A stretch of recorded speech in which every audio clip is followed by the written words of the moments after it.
Ian, everybody! Oh, let's get this going. Let's get some energy. Everybody, get about your seats for me. Get about your seats. Get about your seats. Oh, come on, you can do it. It's Sunday. Hands in the air. Count of three. The best way ever. 1, 2, 3.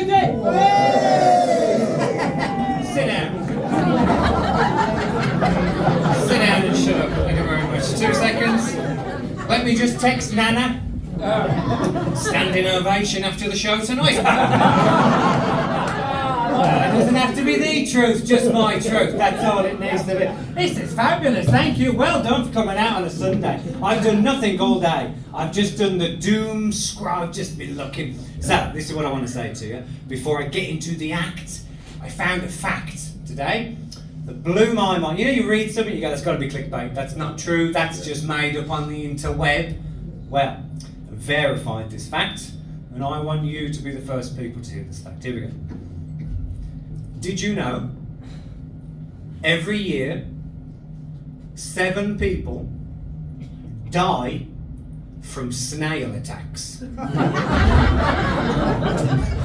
See, I'm just curious, how bedbound or stoned do you have to be to die from a snail attack?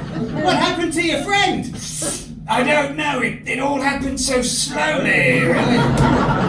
Damn thing just kept coming and coming. It was crazy, it was too much. So this is fabulous. Well done for not staying at home. There's a lot keeping you home, isn't there now? All the TV and all that kind of stuff. Well done for not watching the news. Anybody still watch TV news? No. Yeah. No, good. That's a firm no here in Nottingham. Other places debate it, but no, good for you. There's a few things I like to tune into on the news. One of them, I loves me a good conspiracy nut. We got any conspiracy people in? A few. We got a lot. What's your favourite conspiracy? UFO. Oh, UFO! Yeah, I like a good. Yeah, my sister. Your sister. UFO, massive. She's a massive UFO. Okay. This is taking a detour very early in the show. I'm not gonna lie to you.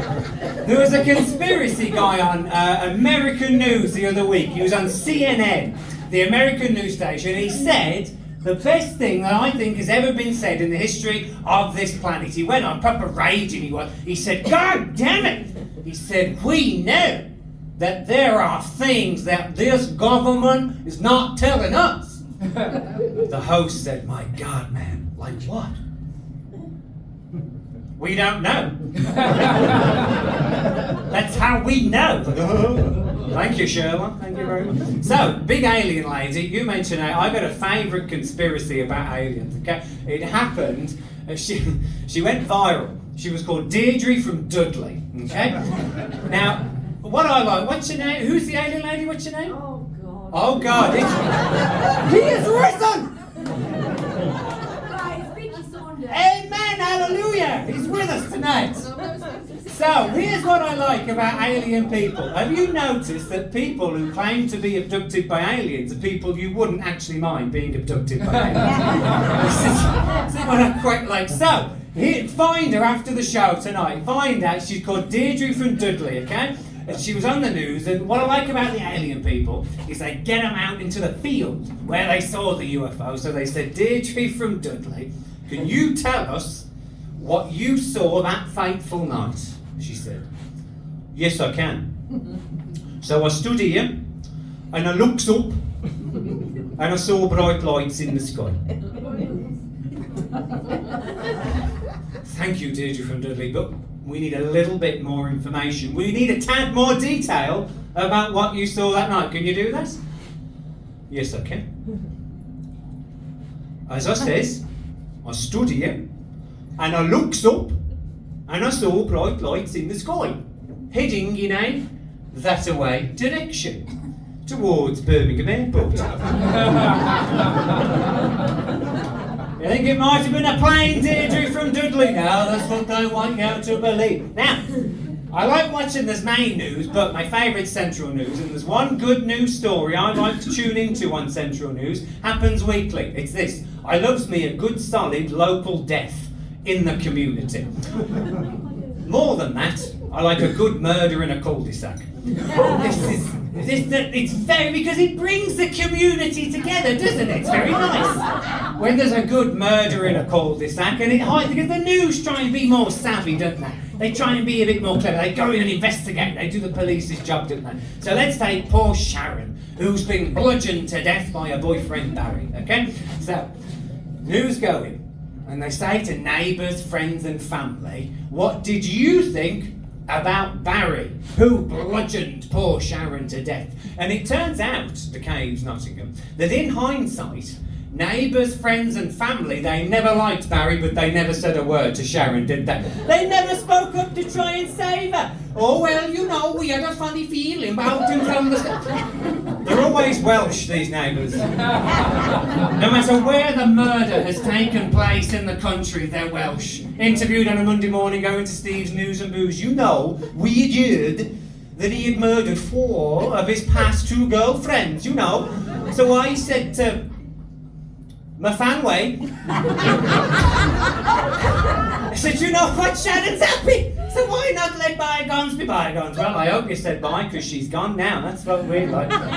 It was all better. It was, I'm a kid of the 90s. TV was better in the 90s. You know, the best show in the 90s? Blind Date. Oh, yeah. Goodness me. Absolutely. So, anybody not remember Blind Date? Oh, it was a gorgeous show. So simple. A time of innocence. So what happened was, Scylla, who was an old red-headed arthritic woman, and there'd be a singleton here. There'd be a singleton, Julie, and a big screen. And behind the screen were 3 single men, and she'd try and set him up, hence the term blind date. They put them together. So Scylla would be there, and she was Scouse, wasn't she? So I had it, but then I lost it. She was from Liverpool. So Scylla was there, and she would.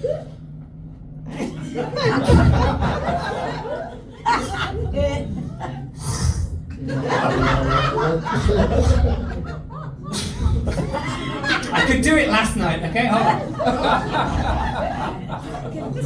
Surprise, surprise, Julie! Alright, Chuck! Sorry, I've made Scylla a heroin addict at this point.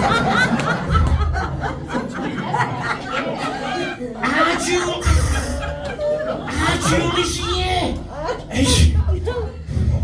I could do it last night, I promise you. Julie's single, aren't you, Julie? Yes, I am, Scylla, I'm so good. That's okay, Julie, because we're going to find you a date. Scylla would hop me up. She also needed a wee. That's what Scylla needed. So, and Scylla would ask him questions, wouldn't she? She'd say, contestant. Contestant, she was a big smoker. Contestant number 1, if you was to take her, Julie, to a first date, where would it be? And contestant number 1, he'd be there, and he'd say, I would take Julie to a park where we would feed the ducks. Julie doesn't like that answer because she's not 5 years old. The hell's wrong with you? Contestant number 2, moving on. Contestant number 2, if you were to take...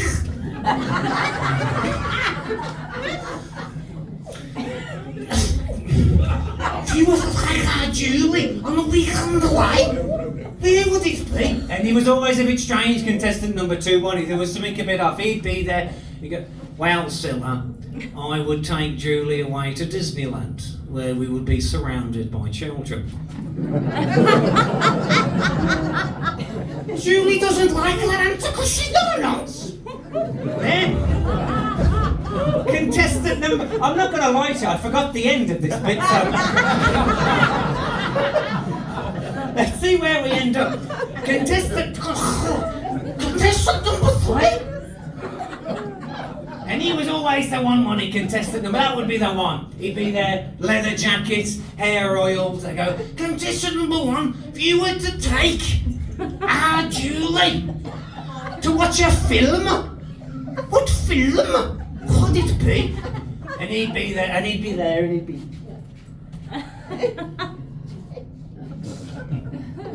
Jawline. Well, Scylla, if I were to take our Julie to watch a film, it would be It's a Wonderful Life, because with her, it would be, oh, Christ almighty! He's the one, Julie! Put your own end in here, because it's firmly gone out of my head. Here's a fun fact. So blind date takes about 3 minutes. That was a good 7 minutes there of me doing Scylla Black. One person clapping at the front here. No. I heard my Scouse accent. I do not deserve that pity applause, goodness me. It was common sense though, wasn't it, blind date? It was nice, it was time of innocence. I can tell you're a crowd of common sense. You all are. It's a deep, deep thing. I love common sense. I talked to a friend of mine, okay? And here's what I liked about this world with common sense. It was a good job interview. Because you have to be good at the job to get the job. And it was a wonderful thing together, wasn't it? Now, he reminded me, I haven't done a job interview in a while. He reminded me of 2 questions they ask you at a job interview now. Question number 1, what are your strengths? And you go, I work too hard. Oh, fabulous. You go, I'm too early for work. They go, oh, fabulous. Then, the question that really gets me, what are your weaknesses? What are your flaws? And you give them the same spiel, don't you? A bit of reverse psychology. You go, I'm too early for work. I work too hard. So, your tepid, dull response tells me that's an absolutely ridiculous answer to an absolutely ridiculous question. My friends up the caves, Nottingham, it's 2025. You should celebrate those flaws. Sing them loudly and proudly. This is how the job interview should go. You sit down. They go, Mr. Hipkiss, what are your flaws? I go, well, sometimes I get really angry at the TV. Oh, the news? No, I don't watch the news. I get angry at Netflix. Why does I get angry at Netflix? Well, I've got the $5.99 Netflix package. If you've got the $5.99 Netflix package, this thing comes with adverts. However, the adverts are for cruises, Teslas and Rolexes. Folks, if I'm paying $5.99 for Netflix, this is coming from B&M, is it not? And then sometimes I can't control my anger, and I feel bad about that. Well, where can't you control your anger? I get a little angry doing my shopping at Asda, because I get to the checkout and the machine says, you spent £9.93. Do you want to add 7p for charity? I go, absolutely not. I do not want to do that. But you know what really gets me going, friends of the cave, Nottingham, on this Sunday evening, is when I am doing my food shopping at Asda on a Saturday morning, and I am surrounded by a sea of pensioners who have had all week to do their food shopping. I dream of nothing more than pushing their brittle-boned, weak-flesh carcasses down that escalator and ripping them limb from brittle-boned goddamn limb.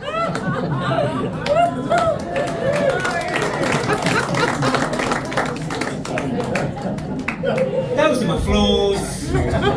Wondering where we stand on the job interview. Now I can feel the tension. You're thinking to yourself, goodness me, we thought he was a nice guy. He's on about brutally murdering pensioners. Maybe. But let me tell you a nice story. I like to do nice comedy. Life can be tricky. So here's a nice story for you to go out into the night. Bit of context for this story. In this country now, we adopted this from Canada. You can die of a broken heart. The cause of death? Died of a broken heart. And I bring this up because I saw it happen last Christmas, okay, to 2 of my neighbours, wonderful people. Get these for numbers, get these, ready? Norman was 96 when he passed away. Irene was 92. They had been married for 71 years. And on one Sunday before Christmas, Irene died. Sunday after, Norman died. And I saw my neighbours and they said, you know, John, we think that Norman has died of a broken heart. And I said, hopefully what you're thinking. That's very powerful. That's a wonderful metaphor for their love, very poetic, and I love the idea really got behind it, very moving. I really thought about it. And then, I really thought about it. And I thought, well, Norman didn't know what day the bins went out. Norman didn't know how to work the boiler. Norman did not know where to find the tin opener. Friends of the Cave, Nottingham, on this Sunday night, what happened to Norman? Norman was a man. He was too lazy to carry on. It was easier for Norman to die in that moment than to try and figure anything out without Irene. Well, why did Irene die? She was tired of carrying his sunny ass for 71 years. But don't you panic, because if you're like me, you're thinking the exact same thing. 2 less pensioners at Asda on a Saturday morning. Yes!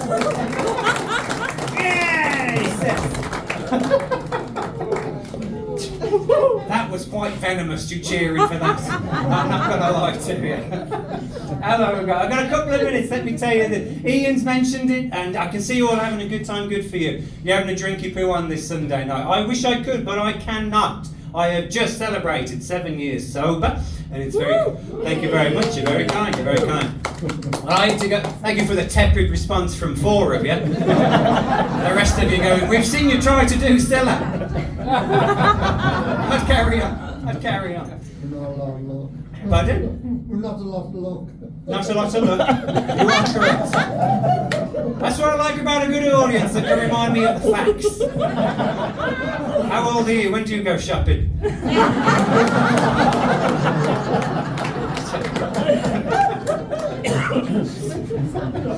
Okay, let me tell you this. I had to go to rehab for my drinking and my addiction. I went to rehab all the way in Belgium, thinking, why did he go to Belgium? I tell you why I went to rehab in Belgium. Thought, if this doesn't work out, waffles. Could have gone to rehab in Wolverhampton for £27,000. I don't know whether you're aware of Wolverhampton. You could buy Wolverhampton for £27,000. You have a good day, have a drink. Bad day, have a drink. Like the baby said, have a drink. Somebody passes away, you have a wake, raise a glass. It's all drinking. All drinking, isn't it, in our culture? It doesn't work that way with drugs, though, does it? Does not work that way with drugs. None of you have ever had a phone call off your neighbour Ethel. Ethel says, you have to come round. I've got fantastic news. Oh, let's go see this good news of Ethel. Sweet Jesus, Ethel, what are you doing? Well, our Simon's passed his driving test. And we're so proud.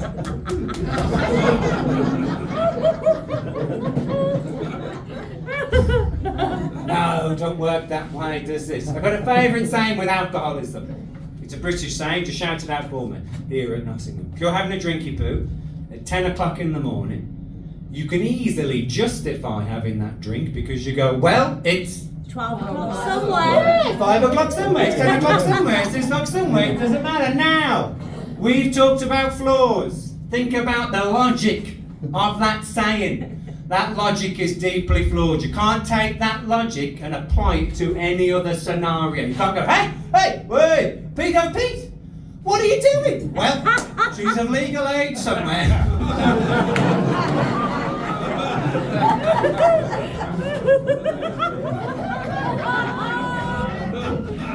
No, that's what you cannot do, is it? Dear me. I'll leave you with this, my dear friends. Leave you with this. It was Christmas time coming up, Christmas time, and all the drink and stuff like that. And I sometimes do dwell and think, well, why me? Why have I got this thing? And nature, nurture, all this stuff. But some of it had to do with Christmas and growing up, because we were very, very poor growing up. Don't want your sympathy. Just how it is. It's just what. No. We had a great Christmas, even though. Do you know how I knew we were poor? Because we had a Woolworths Christmas every single Christmas. Woolworths was a magical place. What Woolworths would do is they would do knock-off versions of big branded toys, so the poor people could still get in on the action. So, for example, instead of, say, Lego, Woolies had blocks that attach. Instead of, say, Play-Doh, Woolies had Blue Tack. Instead of, say, Barbie, Woolies had Chantel. Now, it's a pop quiz time. I like to leave you with this. Can anybody remember the #1 children's film of 1995? And there was a global toy phenomenon that went to it. Straight into Toy Story, the Buzz Lightyear. Every kid wanted a Buzz Lightyear, every parents tried to get a Buzz Lightyear. My parents did not even bother. So Christmas morning, I ran into the living room. You know who I opened up? Woolly's own Fred Space Days. He pressed his button, he went to infinity. And that's enough.